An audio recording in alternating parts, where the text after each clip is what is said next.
Greetings, Raiders fans.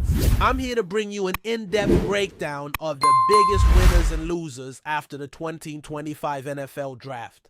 And let me tell you, the only way you really connect with this content is if you've been rocking with the Raiders before the selection of our 11 draft picks and the 14 undrafted free agents signed up until the moment I'm speaking. We're going to start on the offensive side, then work our way to the defense, looking at who elevated their standing and who might be in a tougher spot after everything that went down. And remember, this show runs every single day, no breaks, no off seasons. If you're ever looking for Raiders content, you already know where to find it. We call the true supporters the real ones because it takes a real fan to care about UDFA signings and deep dive draft analysis.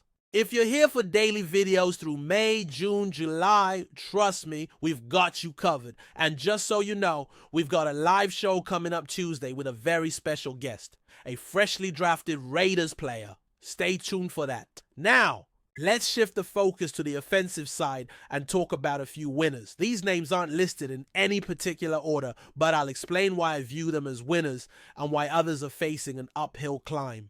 First up, Michael Mayer. There was a lot of noise, a lot of chatter that the Raiders might be looking to bring in another tight end early in the draft. But that didn't happen. And because of that, Mayer stands out as one of the clear winners. Honestly, I didn't want to see Mayer moved. I didn't want to see him traded. And thankfully, it looks like the Raiders' plans still leave a lot of space for him to thrive. It makes me wonder if this is going to be a 3-wide receiver team more often, with guys like Tyquan Thornton, Brock Bowers, or Jakobi Meyers in the mix, which could allow Mayer to really shine as the primary tight end when Bowers is flexed out as a receiver. The next guy I want to talk about is Aidan O'Connell. Look, there were real conversations leading up to the draft. Real speculation that the Raiders might take a quarterback in the second or third round. They could have gone in a different direction. They could have moved on from Aidan. But what happened? They waited until the 6th round to grab a QB, Cam Miller at pick 215. And that tells you something. It tells you that Aidan O'Connell is still in the competition. Honestly, Aidan is a capable quarterback who can be a good backup option behind someone like Geno Smith. It's not a bad spot for him, and it's definitely better than what could have happened if the team had pulled the trigger earlier at QB switching. Gears now, another offensive winner is obviously Geno Smith. Some winners keep their jobs, others get a boost, and Geno clearly got a massive boost. The team drafted more weapons. You got 3 new receivers, you got Jack Beck, and you got Tyquan Thornton stretching the field. They also brought in Tommy Mellott, an absolute athletic beast with testing numbers that are very comparable to Julian Edelman. I'm telling you now, this guy is going to be an interesting chess piece for the Raiders. Add to that Ashton Jeanty, a legit running back stud, and you can tell the Raiders were laser focused on setting up Geno Smith for success. They didn't just draft a draft, they made sure to surround Geno with playmakers who can help him shine right away.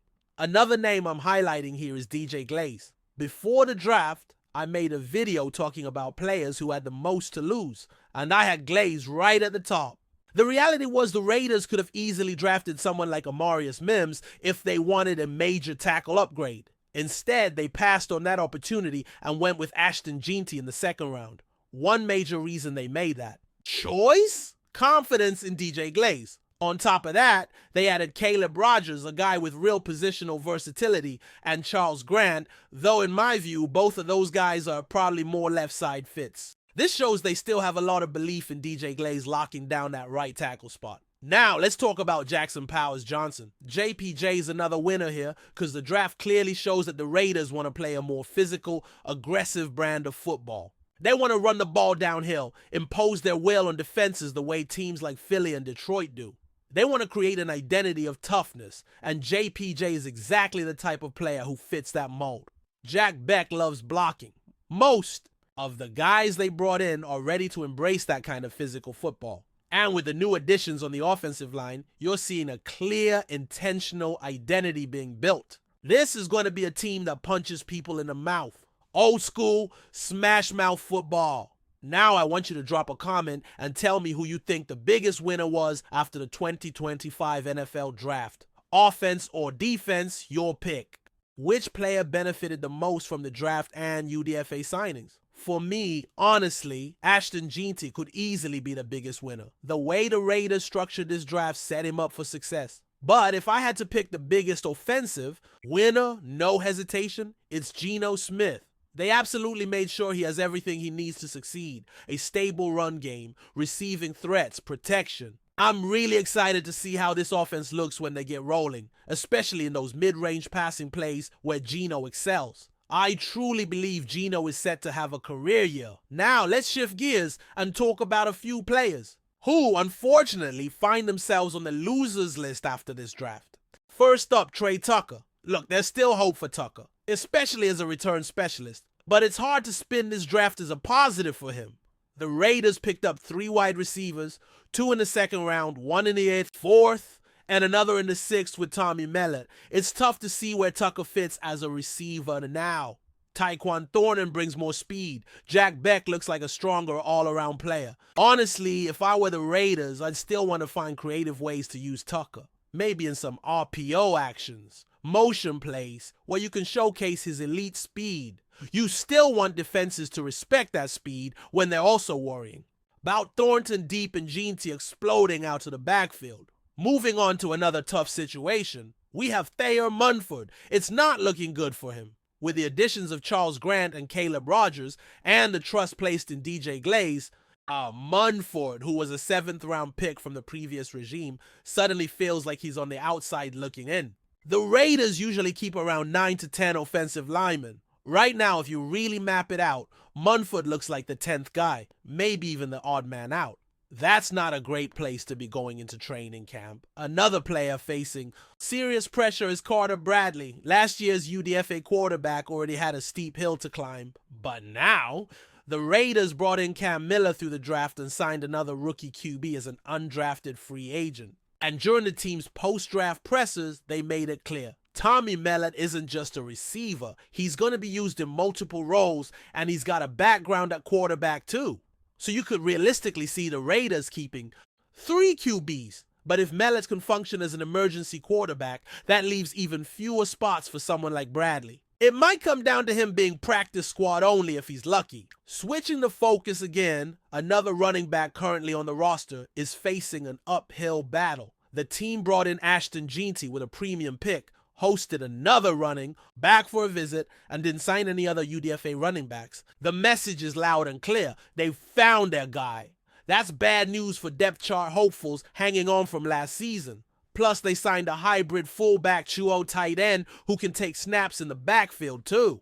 It's going to be a tough road for any back not named Jeanty or the starter. Finally, there's a big picture situation I want to highlight. A bit of a spicy take about one of the offensive linemen known for his versatility. He's entering the final year of his contract. And the Raiders' actions, drafting a versatile lineman early, signing another one, adding yet another rookie, tell you everything you need to know. They're preparing for life without him. The writing is on the wall.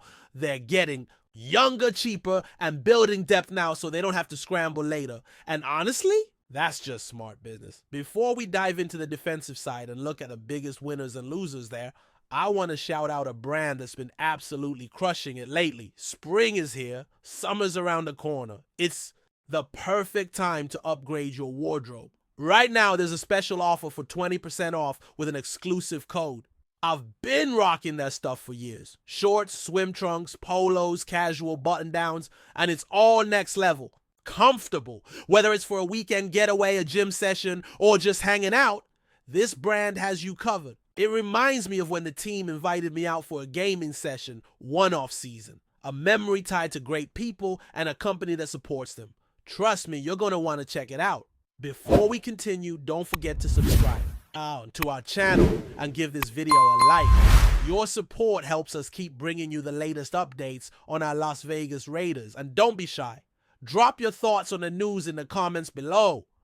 In a move that has shaken the foundations of the NFL, the Las Vegas Raiders have pulled off one of the boldest signings in recent memory. Superstar quarterback Josh Allen has officially joined the Silver and Black, penning a massive multi-year contract that could redefine the trajectory of the franchise for years to come. The details of the deal are still emerging, but insiders confirm it's one of the most lucrative in league history. signaling the Raiders' intention to construct nothing less than a dream offense. After years of instability at the quarterback position, the Raiders have finally landed their franchise cornerstone. Allen, formerly of the Buffalo Bills, brings with him a rare combination of arm strength, mobility, and leadership, qualities the Raiders have been desperately searching for. His arrival instantly elevates the team into the conversation of Super Bowl contenders, and fans in Las Vegas are already buzzing with anticipation. This signing is more than just a statement, it's a full-blown revolution.